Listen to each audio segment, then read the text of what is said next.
dessert at the end of the show, because this strike, wow, Gaston Sereno's finish, top shelf. You've got tactics and trends. Yeah, I've got the tactics and the trends, because the tactics and trends speak about how Chiefs started in midfield and the reason why they start like that in that midfield. As this move rolls, I'm going to spiral Sereno on top of your picture. He's going to go on and score the goal. Now, Kaizer Chiefs progress the ball into the wide area. Now, for me, what is key, I'm spiraling Frosler. He's going to provide the assist. Now, he has got two options to play the ball. He can either play the ball to Tele, who's asking for the ball. Close to him, he has got Lilepo, where he can play Lilepo. Now, look at how Tele is asking for the ball. He has got both hands out to say, Frosler, play me. I'm in a good position. That is the space that Tele has already seen. And now he plays that ball into that space. I'm spiraling Sereno again on that D-line. But for me, it's the scanning that is happening at that moment. Look at that cutback. Now, this is something that Thomas is speaking about. Look at this lightning. When I release it, be aware that it's unstoppable. The goal ya manaka. Look at Kele again in this angle, asking for the ball with both hands to say, Frosler, don't take any other option. Give me the ball. Now, that is the space that Kele has seen. Now, what does that one pass do? It dissects three defenders in that moment with that one pass. Now, I'm spiraling Frosler because he also recognizes the same space. And when you play that ball into the bar line, I'm spiraling Sereno. Is the trend that we've seen in the PSL, is the cutback. It's not just a cross. That cutback eliminates 5 players. He cuts that ball back excellently, Frosler. And when Sereno connects with that ball, there's no other way or any other language to describe it. The goal ya manakanaka. Absolutely unbelievable finish there on the half volley from Gaston Sereno. That is top shelf. That's a nominee already when we talk about the best we've seen this season. That is stunning cake. That is amazing. However, we were left standing and looking and thinking, penalty awarded, but what was the infringement here? What did the referee decide was the actual penalty?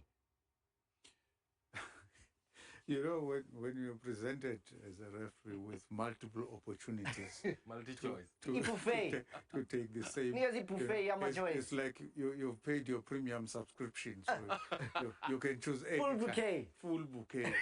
You can choose any channel. No, Fagi Clippers of Honor, upgrade the package, man. Fagi Clipper. Yeah. So this was a Fagi Clipper moment. Fagi Clipper was of manama options, ngama options. But let's go to this clip and see what it means to Fagi Clipper. Hey. Now that first one slips and falls. First foul, second foul.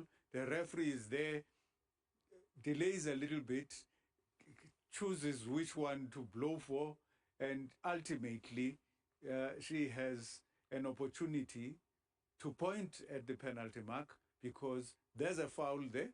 The goalkeeper, you know, you've got to give this man standing a while. Standing a while, tries, he pushes, he wants to prevent anybody going towards his goal. But in that business of trying, he fouled the first player. Now, this one takes the ball away from him, and he said, no, I've already fouled the first one. It didn't go to my goals. The referee kept quiet.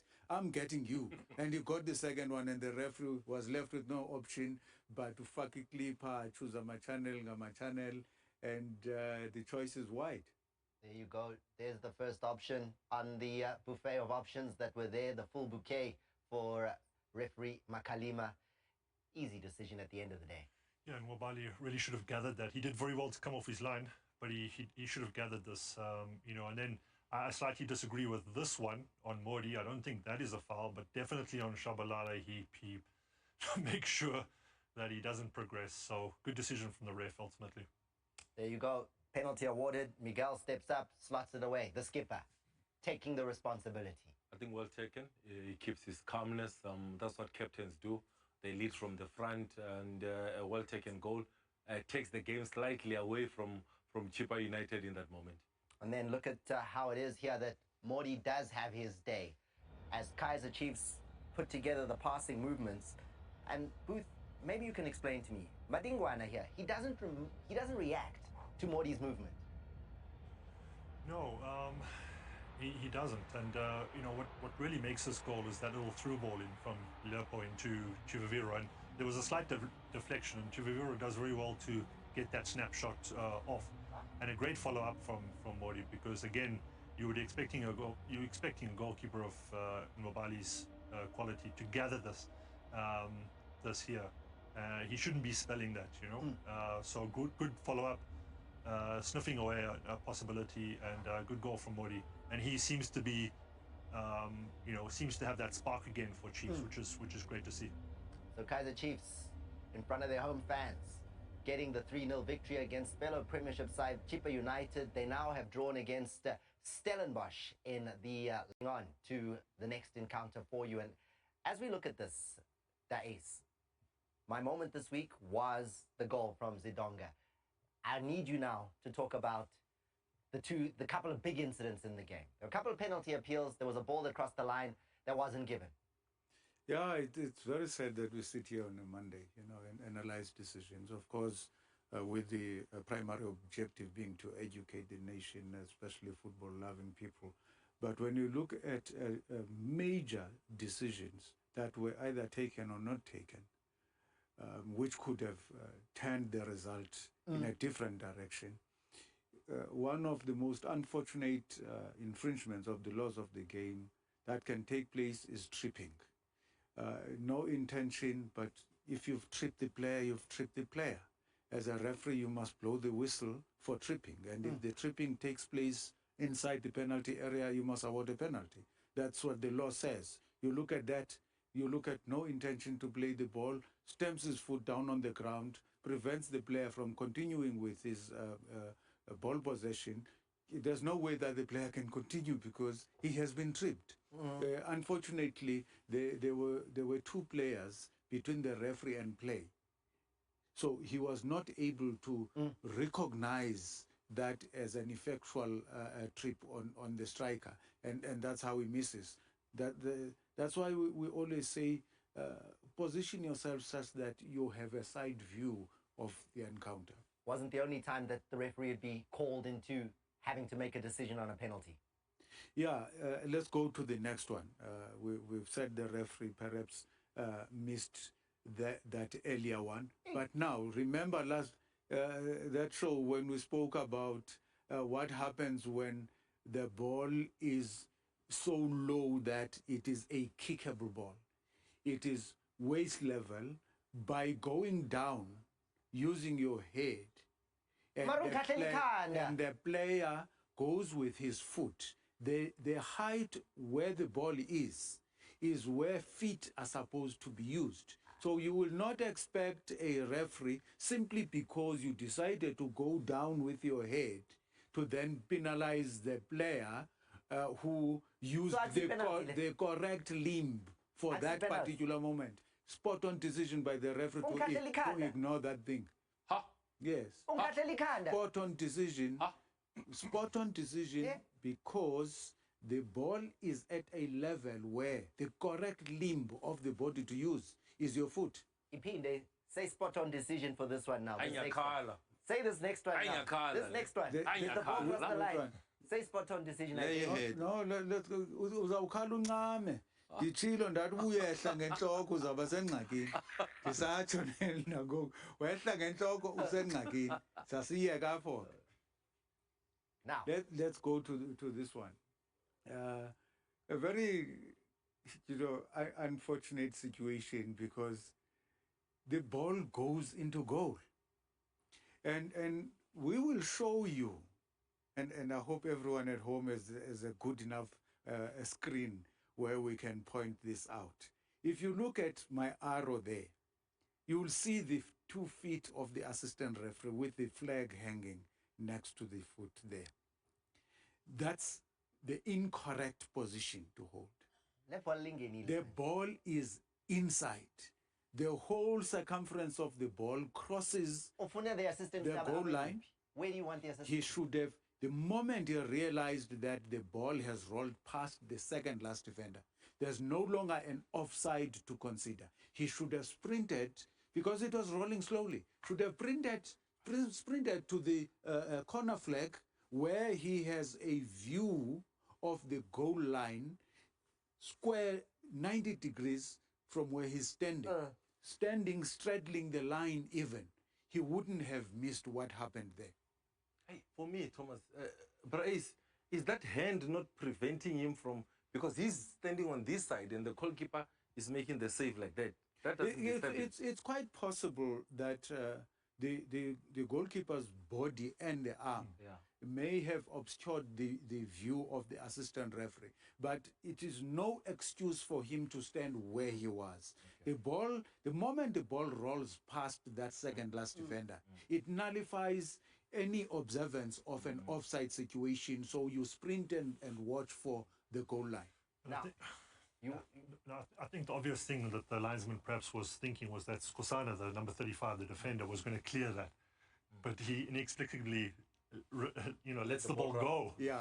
No. The assistant referee was caught in that moment. Yeah. You know, nobody would have expected that ball to Bridge. roll past. Hey, what's going on? Okay, so let's now move on. Ace, I know you were looking at that. Did you see how the assistant that side, ungene grounding? He was already in the field, the assistant, to get the perfect angle on that offside. Oh, what a beautiful decision from the assistant referee, where most others would have missed the action because of how quick it was. You know, when he realized, and I guess he didn't even feel himself going into the field of play. Nothing wrong with that when you want to get closer to the action. But the body posture for me is what makes that moment, and realizes this man is in line at the moment the ball is kicked towards him, and by the time he receives it, he's ahead and he slots it in. The tactics, the trends on the 2 goals that Mabasa gets to get into that hat-trick. I think when you look at the tactics and the trends, tactical flexibility, I'm going to focus on the Orlando Pirates team going forward. What do they do? The hand of God is on Tito Maswanganyi. He's going to go on and give the assist in this game.